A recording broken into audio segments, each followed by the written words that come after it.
ప్రైజ్లా దేవుని నామానికి మహిమ. చాలామంది యవన బిడ్డలు నేను పరిశుద్ధంగా జీవించాలి, నేను పాపాన్ని విడిచిపెట్టి జీవించాలని అనుకుంటారు, కానీ పరిశుద్ధంగా జీవించలేకపోతూ ఉంటారు. ఎలా మనం పరిశుద్ధంగా జీవించగలము? మనల్ని పరిశుద్ధపరిచే దేవుని దగ్గరికి వెళ్ళి మనం ప్రార్థన చేస్తే దేవుడు మనల్ని పరిశుద్ధపరుస్తాడు.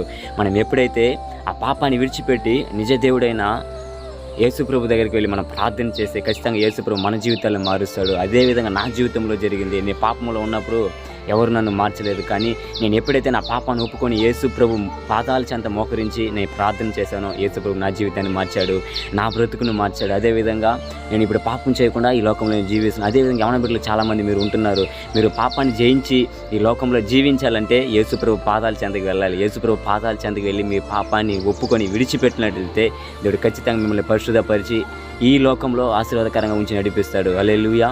మీరు కోరుకున్న కోరికలన్నీ నెరవేర్చి ఈ భూమి మీద ఆశీర్వాదకరంగా ఉండే విధంగా దేవుడు మిమ్మల్ని అందరినీ ఆశీర్వదిస్తాడు. ఆమేన్.